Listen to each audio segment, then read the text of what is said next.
Hi, my name is Isla Bella, and I'm a part of the Stinner Climate Ambassador Internship Program. I'm here with Yasmeen, who's another climate ambassador in the program, to talk about food systems and sustainable food growing. So, Yasmeen, can you tell us a little about yourself? Yes, so I just graduated with my bachelor's in environmental science, and I'm also part of the Steiner group, Yeah, wonderful. And you graduated from OSU, is that right? University of Cincinnati. University of Cincinnati. Gotcha. Thanks for correcting me there. And what brought you into that program initially? So I actually saw a flyer, um, like on at my school, um, on one of the emails. So I decided to just apply and see where things lead me to, and I ended up, getting a email back, and yeah. So how about your environmental major? What made you want to pursue that? My environmental major. Um, so I went into school not knowing like what I wanted to do. Um, I did like that. I changed my major a few times, but a few years ago, I was like, I'm gonna try environmental science out. And I didn't know how much I would enjoy it until my first day of class. It was an environmental class, and it was this professor, and she was really like passionate about what she was teaching. And then ever since then, I ended up taking that teacher like three, four more times. And I think just being around like people who are passionate about what they're teaching Mm. kind of like, yeah, led the way to that. Yeah, very much so. I'm a public affairs major, and I think part of what's so interesting to me about the program is that the professors really do seem interested in it and they seem to care. And a lot of them like also have jobs in public service, and that just makes all the difference from somebody who's just going through the motions of teaching a GE. And it's more, the classes are more fun when the teachers are engaged and passionate about what they're teaching. Yeah, 100%. I feel like I absorb everything. I'm like, yeah, totally. Like I get this right now. It's like storytelling because they'll be in the class and they're like talking. I'm like, I love to hear stories and people's stories. So it's just, yeah. Yeah, absolutely. So, storytelling, is that something that you see as perhaps part of a future career? Like, how does that play into your life? So I do feel like hearing people's stories in whatever environment that is, that's a big way. Like that's how I learn about people. And I feel like once I hear someone's story, it's like I understand more about them or whatever's happening. And what's like what we did in like when we were visiting different sites is we were hearing their stories and learning more, and those stories stuck with us rather than just facts. Hmm. That's very true. And I feel like we can so often get hung up on facts, especially when it comes to climate change, like all of the numbers and stuff like that. But you're right that stories are the things that really stick with people. And I'd be so interested to see what happens if we actually placed more like emphasis and importance on those stories and like lived experience rather than just fact. Yeah, because it leaves like an impact on people when like you leave what you understand more about them and their story. So yeah, I agree. Exactly. Yeah. So how would you define your story? Oof.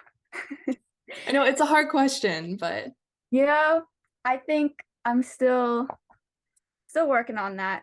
hmm. Not I don't know what chapter I'm on, but Hmm. yeah. That's okay. Yeah, I think that a lot of people are in that position. So it's good to have somebody speaking to that rather than just like, oh, this is exactly where I am. This is exactly where I'm going. Do you feel like you're going to end up somewhere in the environmental world in terms of life, work, career, that sort of thing? Definitely do feel like it's gonna be environmental, a mix of environmental and maybe social, um, somewhere between that. I'm not sure exactly where, Hmm.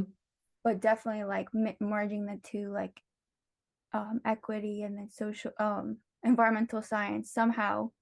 I don't know where that's gonna be, but I'm passionate about those two things. Yeah, and I think that's very much needed right now.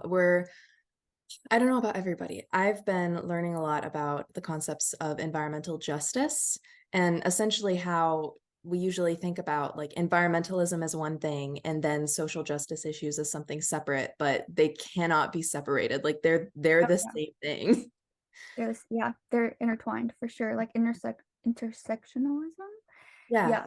And It is. like the environmental aspect is it's one of those things that goes hand in hand. So is that something that you learned in one of your classes, or was that more an independent thing that you came to? It definitely the classes taught me like it helped me see how they go hand in hand. So I would say, yeah, a lot of the classes I took, there's science-based classes and then more like how do these like people's lived experiences and how differently the environment impacts them. Yeah. So it sounds like the format of this internship, the going from site to site and learning about different people and projects, is really in line with your interest areas. Oh yeah. Yeah, yeah. No, it was definitely very part of my I needed that for my journey as an Right. environmental scientist. Yeah. Exactly. Yeah. So, what site was your favorite or had the biggest impact on you? Oof, there's a lot of good ones. hmm Let's see. I'm trying to remember. We went to a lot of sites. I know it's hard to even. I feel like what was it called? Minister Aaron's. Southside Family Farms. Yeah, that one was I like that one. Mm, Yeah. yeah. So tell me more about that. What about that like stuck with you? I liked how they're trying to implement different like resources into their program and like hmm we saw like they didn't have a lot of space like on the sites, but they're with what they're doing, like with the space that they have, they're doing a lot within those spaces. Like it's not all just one big farm. It's like different little sites. And then how they're working with the youth and how they're implementing that into their community and implementing that into schools. hmm Uh, so yeah, that was interesting to see. Yeah, and I'm not sure if this is something that hit you the way it hit me, but I also noticed that the sites felt good to be in. I've seen some community gardens that are doing great work with like producing food, but the sites themselves, like I wouldn't want to like go there to hang out, you know? But a lot of the Southside Family Farm locations, like they had benches for people to sit and they had flowers and resting areas, and it was like they were inviting people in, which I really appreciate because then you're producing food, but you're also creating the education and you're also creating a space for people to gather together. And I think all of that together is just like so impactful. Yeah, it's like when you go to a park, it feels inviting and you can sit and there's space. And that's how it felt when we were visiting these sites because each site we would go to, we would find ourselves like hanging out in certain areas and hmm Yeah, 100%. And I've been fascinated with the concept of public space and the ways in which it gives us an opportunity to see people in like their quote unquote like natural habitat. Because so many of the other spaces where we see people, they're trying to get somewhere or trying to do work or trying to like buy an item, you know, and I feel like public spaces don't get the credit they deserve in terms of just allowing people to see other people enjoying themselves and yes. being at ease, you know? And that just reminded me another one that really stood out to me and would like we really be interested in learning more about is CFI and rural action. Mm, That was interesting to learn about like how they would go to auctions and then buy that produce and then bring it back and then um, give it out and like those type I never heard of like I've never seen those types of programs but so yeah it was interesting to learn about that and seeing how that could be implemented into different parts of Ohio. Yeah, the produce auction was so interesting to me because I heard we were going to a produce auction and I had this idea in my mind of what that would be. And then I got there and it was exactly what it was. It was just a bunch of produce and an auctioneer guy who talked fast. And it was amazing because, you know, locally grown getting distributed to the people who were showing up, making connections with each other. So, yeah, and something else, I was just thinking about community food initiatives today and something that just really stuck out to me about their mission is the focus on stimulating the local food economy rather than just getting the food and giving it to people. Because I feel like when we think about food access, it's often like food pantries, which again, like have like do amazing work, have their place in all of this local food and food access fight. And at the same time, they're not necessarily helping in the long term to create more urban farms, more direct farm to consumer connections, that sort of thing. So the fact that, for example, they're willing to buy food at high prices from local farmers rather than trying to get it as cheap as possible to give to people, it just felt so forward thinking and genius to me. I remember one of the things that stood out to me, well, one of the people we were talking to was focusing more on self-efficiency rather than, "Oh, is this organic?" Because, like, I just what was it? I forgot who it was that was telling us that, but Was we it when we were in that little pavilion? I think so, but yeah, just I think that stood out to me because there's so much, like, we're focused on, does this, like, piece of fruit is was it what were the chemicals used on this fruit, how Mm. was it grown? But then also it's like, if we were to try and source things locally, I feel like that would be very helpful and more self-efficient to, like, yeah.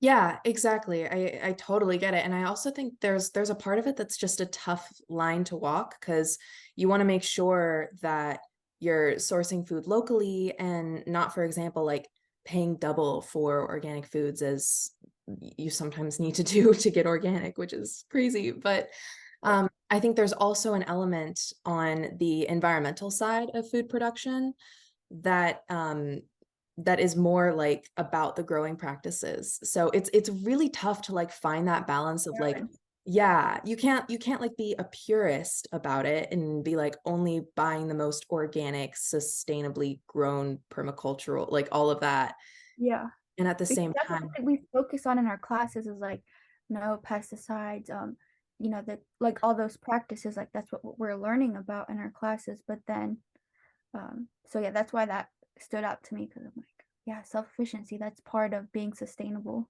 yeah, 100%, and I've also been learning, both independently and over the course of this internship, that, like, the concept of being organic really does have its limits because I think it's a good starting point for the ways that we think about food. But I mean, organic itself just really means not using synthetic inputs. And if you're just not using synthetic inputs, that still doesn't mean that like your soil is healthy and you're creating balanced ecosystems and you're utilizing great crop rotations. Like they might be doing that, but there's just so much that goes beyond organic, like, it can't be our stopping point, you know? Yeah. Mhm. So, what have you learned in this internship that came as maybe a shock or a surprise or something that, like, changed your mindset? People's access to I remember there were some sites that we visited, they're like, there's only one grocery store and or like the closest grocery store is like whatever distance away. And it's like it's crazy to see that. Just learning about people's access to food and nutrient foods. So that was shocking to learn about. Yeah, absolutely. And this is way too big a question to ask any one person, and yet I'm asking it anyways. What do you feel is the solution to that issue? The food deserts that we see across the United States.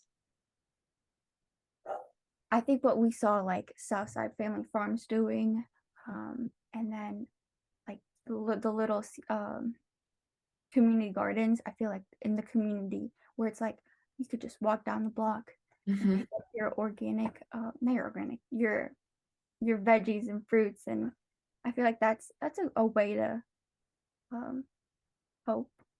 Yeah, absolutely. And I'm really fascinated by that sort of small scale solution too, because we're still seeing this narrative about like how do we feed the world?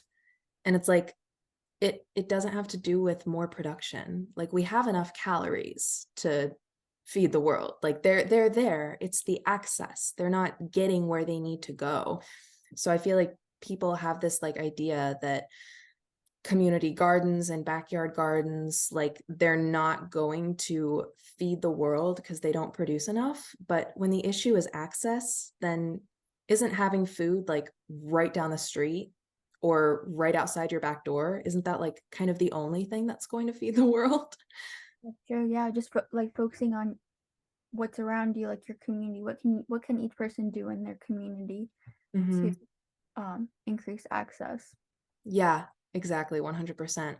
So, what steps do you feel like you're going to be taking going forward? Not even necessarily in a career, but especially during this last week of the internship that's virtual, we've been talking a lot about like what are the little things we can do? Yeah, so I feel like raising awareness and educational material is going to be helpful. I'm going to see, for example, for me, I'm going to take what I learned um, on these different sites during the internship and see how I can implement it in my own communities. Mm. Uh, yeah, just yeah, raising awareness, and then we learned a lot of about different strategies, sustainable practices, um, and community initiatives that could really make an impact in Hmm. different ways. Yeah, for sure. And what is something that you would like for somebody who's not at all involved in environmentalism, in agriculture, who's completely outside of that sphere? What do you want them to know? Hmm. What do I want them to know? I feel like just having that conversation is really helpful. Um, and food is love. So when you Mm. sit down with someone and have a meal, talking about where that food came from and how it was made and tasting the difference between like a locally grown meal versus something that wasn't um, local, and just finding that connection between one another and starting that conversation, because you never know where that conversation is going to lead you, what that might spark in their Mhm. mind. Yeah, you said food is love, and it hit me like right here, like right in my heart, because it rings so true. Yeah. Um, so I'll ask you one more question before I let you go, which is what advice do you have to those who are activists in the environmental or food sphere, or potentially even future Steiner climate ambassadors? Keep asking questions, um, and listen to what people are saying, and act like just keep an open mind, um, and then work from like a passion, like whatever your passion is, follow that and Mm. implement it into whatever you want to do. Yeah, don't get pulled into this idea of this is what you should do if you're trying to be environmental. Follow what your heart says is your environmental journey. Yes, and don't get too stressed out, because sometimes in the environmental realm things can seem very daunting, and we don't know what the solutions are, but just try your best. Everyone can just try their best. Yeah. Oh my gosh, that's such perfect advice. Thank you so much for your time, Yasmeen, and thank you for everything you've done over the course of this internship. And I'm so excited to keep in touch with you about all of this stuff. Oh yeah, I'm excited to see where your journey leads you, and thank you for this opportunity. Absolutely. Have a great day. Bye bye.